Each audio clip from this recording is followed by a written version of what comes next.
नमस्कार प्यारे बच्चों, आप सभी कैसे हैं? आज हम उपवन हिंदी पाठमाला के कक्षा छठी के एक पाठ को लेकर उपस्थित हैं। पाठ का नाम है इस्तीफा।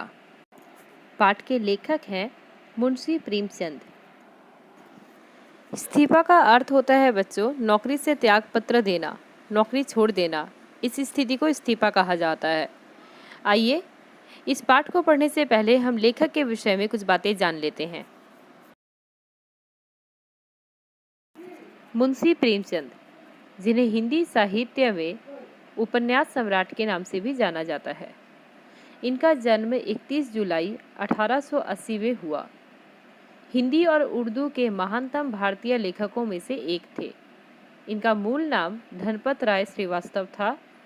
प्रेमचंद को नवाब राय और मुंशी प्रेमचंद के नाम से भी जाना जाता है। उपन्यास के क्षेत्र में उनके योगदान को देखकर बंगाल के विख्यात उपन्यासकार शरद चंद्र चट्टोपाध्याय ने उन्हें उपन्यास सम्राट कहकर संबोधित किया था। प्रेमचंद ने हिंदी कहानी और उपन्यास की एक ऐसी परंपरा का विकास किया जिसने पूरी सदी के साहित्य का मार्गदर्शन किया। आगामी एक पूरी पीढ़ी को गहराई तक प्रभावित कर प्रेमचंद ने साहित्य की यथार्थवादी परंपरा की नींव रखी। उनका लेखन हिंदी साहित्य की एक ऐसी विरासत है जिसके बिना हिंदी के विकास का अध्ययन अधूरा होगा। वे एक संवेदनशील लेखक, सचेत नागरिक, कुशल वक्ता और सुधी विद्वान संपादक थे। 20वीं सदी के पूर्वार्ध में जब हिंदी में तकनीकी सुविधाओं का अभाव था, उनका योगदान अतुलनीय था। चलिए अब हम अपने पाठ को पढ़ते हैं। पाठ को पढ़ने से पहले मैं कुछ बातें बताना चाहती हूँ बच्चों। इस पाठ में एक ऐसे व्यक्ति की कहानी बताई गई है जिसे परिस्थितिवश इस्तीफा देना पड़ता है। अब वो परिस्थिति कौन सी है जिस वजह से उसे अपने काम से इस्तीफा देना पड़ता है, उसी के बारे में आज हम इस पाठ में पढ़ेंगे। चलिए हम अपना पाठ आरंभ करते हैं। कहते हैं मनुष्य पर उसके नाम का असर पड़ता है, परंतु फतेह चंद के विषय में बात यथार्थ सिद्ध न हो सकी।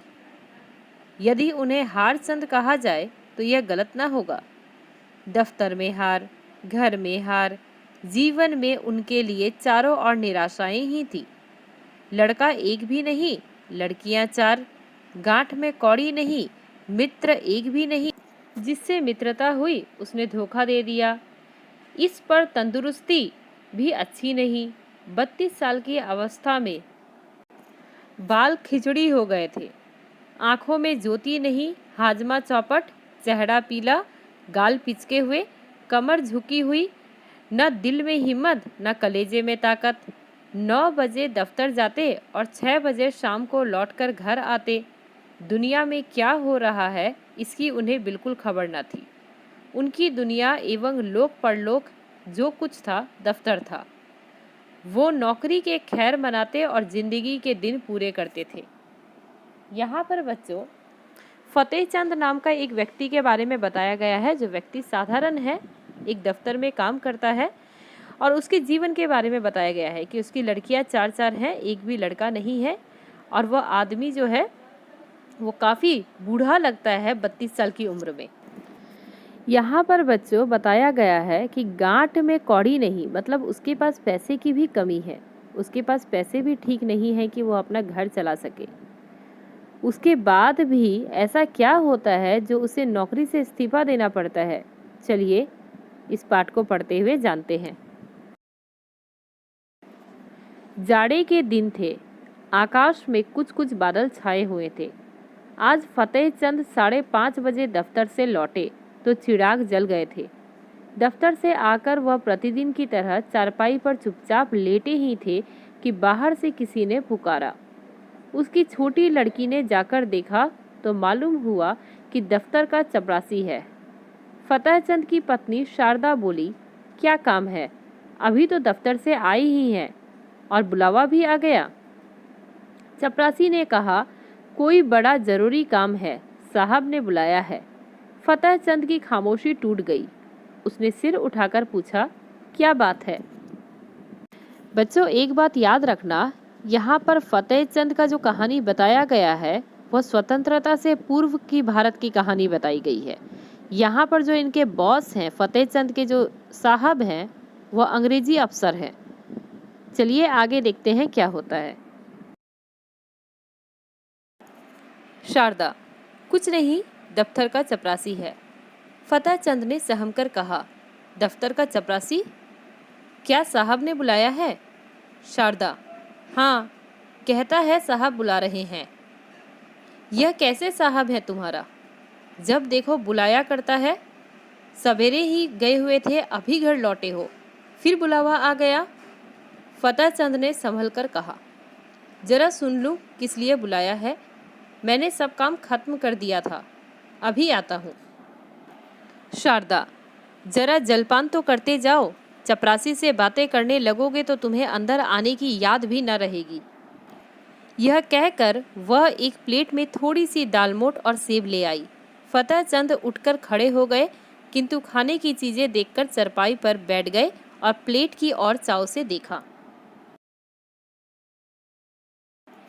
इतने में चपरासी ने फिर पुकारा, बाबूजी, हमें देर हो रही है।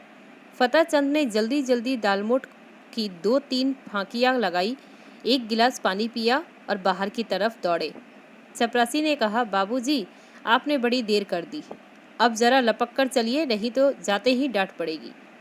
फतेह चंद ने 2 कदम दौड़कर कहा, चलेंगे तो भाई आदमी की तरह, चाहे साहब डांट लगाए या दांत दिखाए, हमसे दौड़ा नहीं जाता। फतेह चंद, तुम जाओ, मैं आता हूँ। वे सड़क के किनारे पटरी पर बैठ गए और सिर पर दोनों हाथ से थाम कर दम मारने लगे। जमीन पर हाथ टेक कर उठे और फिर तेजी से चलने लगे, मगर कमजोरी से शरीर कांप रहा था। बेचारे किसी तरह गिरते पड़ते साहब के बंगले पर पहुंचे। उस समय साहब बंगले में टहल रहे थे, बार बार फाटक की ओर देखते थे और किसी को आता ना देखकर मन में झल्लाते थे। चपरासी को देखते ही आंखें निकालकर बोले, इतनी देर कहाँ हो गई? चपरासी ने बरामदे की सीढ़ी पर खड़े खड़े कहा, हुजूर, जब वह आए तब तो मैं दौड़ा चला आ रहा हूँ। इतने में फतेह चंद भी वहां आ पहुंचे और साहब को सिर झुकाकर सलाम किया। साहब ने कड़क कर कहा, अब तक कहाँ थे? फतेह चंद ने सहम कर कहा, हुजूर, अभी अभी तो दफ्तर से गया हूँ। ज्यों ही चपरासी आवाज दी, हाजिर हुआ। साहब ने हाथ की छड़ी घुमाकर कहा, चुप रहो, हम घंटा भर से खड़ा है, अपना कान पकड़ो। फतेह चंद ने खून का घूंट पीकर कहा, हजूर, मुझे 10 साल काम करते हो गए कभी। साहब, चुप रहो, हम कहता है ना, अपना कान पकड़ो। फतेह चंद, जब मैंने कोई कसूर किया ही नहीं। साहब, चपरासी, इसका कान पकड़ो। चपरासी ने दबी जुबान से कहा, हजूर, यह भी तो मेरे साहब हैं, मैं इनका कान कैसे पकड़ सकता हूँ? साहब, हम कहता है इसका कान पकड़ो, नहीं तो तुम्हें हंटर से मारेगा। साहब अब क्रोध को बर्दाश्त न कर सके, हंटर लेकर दौड़े। चपरासी वहां से भाग खड़ा हुआ। फतेह चंद अभी तक चुपचाप खड़े थे। चपरासी को ना पाकर साहब उसके पास आया और उसके दोनों कान पकड़कर हिलाता हुआ बोला, तुम गुस्ताखी करता है, जाकर ऑफिस से फाइल लाओ। फतेह चंद ने कान सहलाते हुए कहा, कौन सी फाइल? तुम बहरा है, सुनता नहीं? हम फाइल मांगता है, साहब बोला।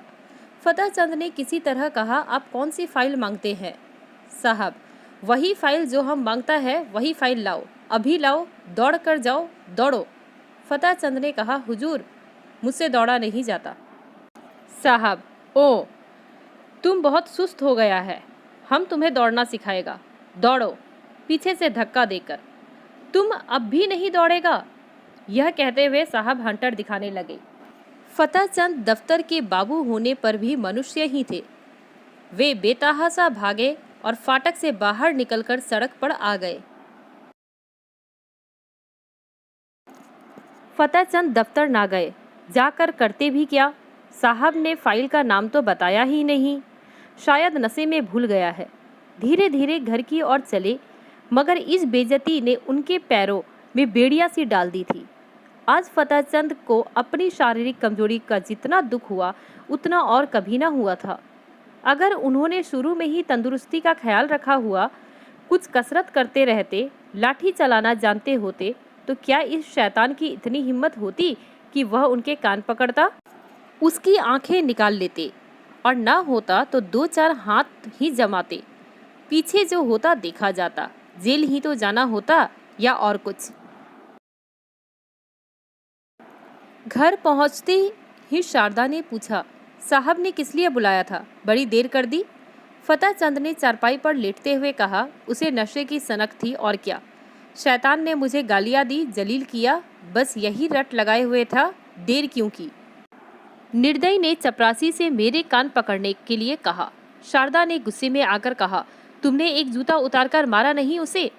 फतेहचंद, चपरासी बहुत शरीफ था, उसने साफ मना कर दिया कि हजूर, मुझसे यह काम ना होगा, मैंने भले आदमियों की इज्जत उतारने के लिए नौकरी नहीं की है। वह उसी वक्त वहां से सलाम करके चला गया। शारदा, यही बहादुरी है, तुमने उस साहब को फटकारा क्यों नहीं। फतेहचंद, फटकारा क्यों नहीं, मैंने भी खूब सुनाई। वह छड़ी लेकर दौड़ा, मैं भी जूता संभाला, उसने मुझे छड़ी जमाई, मैंने भी कई जूते लगाए। शारदा ने खुश होकर कहा, सच, इतना सा मुंह हो गया होगा उसका। फतेहचंद, मार तो आया हूँ, लेकिन अब खैरियत नहीं है, देखो क्या नतीजा निकलता है। नौकरी तो जाएगी ही, शायद सजा भी काटनी पड़े। शारदा, सजा क्यों काटनी पड़ेगी, क्या कोई इंसाफ करने वाला नहीं है। फतेहचंद, उसके सामने मेरी बात कौन सुनेगा, अदालत भी उसी के तरफ हो जाएगी। शारदा, हो जाए, मगर देख लेना, अब किसी साहब की हिम्मत न होगी कि बाबू को गालियां दे। फतेहचंद ने मुस्कुराकर कहा, अगर वह मुझे गोली मार देता तो फिर तुम लोग कहाँ जाते। शारदा, जहाँ ईश्वर की मर्जी होती। आदमी के लिए सबसे बड़ी चीज मान सम्मान है, सम्मान गवाकर बाल बच्चे की परवरिश नहीं की जा सकती। तुम उस शैतान को मारकर आए हो, मैं तो गर्व से फूली न समा रही हूँ। मार खाकर आते तो शायद मुझे तुम्हारी सूरत से घृणा होती। फतेहचंद उसी समय उठकर चल दिए। शारदा पुकारती रही, कहाँ जाते हो। फतेहचंद दीवाने होकर जोश में घर से निकल पड़े। वह फिर से साहब के बंगले की तरफ जा रहे थे। डर से सहमे हुए नहीं, बल्कि पक्के इरादे उसके चेहरे में झलक रहा था। उनके पैरों में वह कमजोरी, आंखों में वह बेबसी न थी, उनकी काया पलट सी हो गई थी। वह कमजोर बदन, पीला मुखड़ा, दुर्बल बदन वाला दफ्तर के बाबू के जगह अब मर्दाना चेहरा, हिम्मत से भरा हुआ, मजबूत और जवान था। मन में दृढ़ संकल्प था, अपमान का बदला अपमान। उस वक्त रात के 9 बजे थे। साहब खाने की मेज पर बैठे हुए थे, मगर फतेहचंद ने आज उनके मेज से उठ जाने का इंतजार न किया। वह चीख उठकर अंदर आए। कमरा प्रकाश से जगमगा रहा था। जमीन पर कालीन बिछी हुई थी। साहब बहादुर ने उसकी तरफ क्रोध भरी नजरों से देखकर कहा, तुम क्यों आया, बाहर जाओ, अंदर क्यों चला आया। फतेहचंद ने खड़े खड़े डंडा संभालकर कहा, आपने मुझसे फाइल मांगा था, वही फाइल लेकर आया हूँ, खाना खा लो तो दिखाऊं। साहब सन्नाटे में आ गए। फतेहचंद के चेहरे पर पक्का इरादा झलक रहा था। साहब समझ गए यह मनुष्य इस समय मारने मरने के लिए तैयार होकर आया है। ताकत में फतेहचंद साहब के पासांग में भी न थे, लेकिन यह निश्चय था कि वह ईंट का जवाब पत्थर से नहीं बल्कि लोहे से देने को तैयार है। हाथापाई करने में यद्यपि साहब के जीतने में जरा भी संदेह नहीं था, लेकिन बैठे बिठाए डंडे खाना भी तो बुद्धिमानी नहीं है। अगर मारती हैं तो मार खाने का भी डर है। उस पर फौजदारी में मुकदमा दायर हो जाने का अंदेशा। माना है कि अपने प्रभाव और ताकत से फतेहचंद को जेल में डलवा देंगे, लेकिन परेशानी और बदनामी में किसी तरह न बच सकते थे। एक बुद्धिमान और दुरंदेश आदमी की तरह उन्होंने कहा, ओहो, हम समझ गया, आप हमसे नाराज हैं। हमने क्या आपको कुछ कहा है, आप क्यों हमसे नाराज हैं। फतेहचंद ने कहा, तुमने अभी आधा घंटा पहले मेरे कान पकड़े थे, क्या इतनी जल्दी भूल गए। साहब, मैंने आपका कान पकड़ा, आहा हा हा, क्या मजाक है, क्या मैं पागल हूँ। फतेहचंद, तो क्या मैं झूठ बोल रहा हूँ? चपरासी गवाह है, आपके नौकर चाकर भी देख रहे थे। साहब, ओह बाबूजी, उस वक्त हम नशा में था। बेरा ने हमें बहुत दे दिया था, हमें कुछ खबर नहीं क्या हुआ। My God. फतेहचंद, नशे में अगर आपने गोली मार दी होती तो क्या मैं मर ना जाता? अगर आपको नशा था और नशे में सब कुछ माफ है तो मैं भी नशे में हूँ। सुनो मेरा फैसला, या तो अपने कान पकड़ो कि फिर कभी किसी भले आदमी के साथ ऐसा बर्ताव नहीं करोगे, नहीं तो अभी डंडे से तुम्हारा सिर फोड़ दूंगा। साहब ने बनावटी हंसी हंसकर कहा, वेल बाबूजी, आप बहुत दिल्लगी करता है। अगर हमने आपको बुरा कहा है तो आपसे माफ़ी मांगता है। फतेहचंद, नहीं, कान पकड़ो। साहब आसानी से अपनी जिल्लत ना सह सके, लपक कर उठे और चाहा कि फतेहचंद के हाथ से डंडा छीन ले, लेकिन फतेहचंद गाफिल ना थे। साहब मेज पर से उठने ना पाए कि उन्होंने डंडे से भरपूर वार किया। साहब तो नंगे सिर थे ही, चोट सिर पर पड़ गई, खोपड़ी भन्ना गई। 1 मिनट तक सिर को पकड़े रहने के बाद बोला, हम तुमको बर्खास्त कर देगा। फतेहचंद, इसकी मुझे परवाह नहीं, मगर आज मैं तुमसे कान पकड़वाए बिना नहीं जाऊंगा। कान पकड़कर वादा करो कि फिर कभी किसी भले आदमी के साथ ऐसी बेअदबी नहीं करोगे, नहीं तो मेरा दूसरा हाथ पड़ने ही वाला है। यह कहकर फतेहचंद ने फिर डंडा उठाया। साहब कान पर हाथ रखकर बोला, अब आप खुश हुआ? फिर तो कभी किसी को गाली ना दोगे? कभी नहीं। अगर फिर कभी ऐसा किया तो समझ लेना मैं कहीं बहुत दूर नहीं हूँ। हम किसी को गाली नहीं देगा। अच्छी बात है, अब मैं जाता हूँ। आज से मेरा इस्तीफा है। कल आपने इस्तीफा में यह लिख भेजूंगा कि आपने मुझे गालियाँ दी, इसीलिए मैं नौकरी नहीं करना चाहता, समझ गए? साहब, आप इस्तीफा क्यों देते हैं? हम तो आपको बर्खास्त नहीं करता। फतेहचंद, अब तुम जैसे कृतघ्न व्यक्ति की नौकरी नहीं करूँगा। यह कहते हुए फतेहचंद कमरे से बाहर निकले और बड़े इत्मीनान से घर की ओर चल दिए। आज उन्हें सच्ची विजय का अनुभव हुआ। उन्हें ऐसी खुशी कभी प्राप्त नहीं हुई थी। यही उनके जीवन की पहली जीत थी। आज़ाद भारत की ओर बढ़ता हुआ पहला कदम था। तो बच्चों, यह पाठ यहाँ पर समाप्त होता है। यहाँ पर प्रेमचंद जी ने एक व्यक्ति के माध्यम से, साधारण व्यक्ति के माध्यम से आज़ाद भारत की ओर उठने वाले कदम के बारे में बताया है। किस प्रकार उस समय लोग गुलामी के जंजीर में फंसे हुए थे, लेकिन फिर भी आवाज़ उठाते थे अंग्रेज़ों के खिलाफ। अपना मान सम्मान खोकर नौकरी नहीं की जा सकती, न ही अपने परिवार को पाला जा सकता है। यहाँ पर मान सम्मान और इज्जत को सबसे ऊंचे दर्जे में रखा गया है। आशा करती हूँ आपको पाठ अच्छे से समझ में आ गया होगा। मिलते हैं हम अपने अगले वीडियो में। धन्यवाद।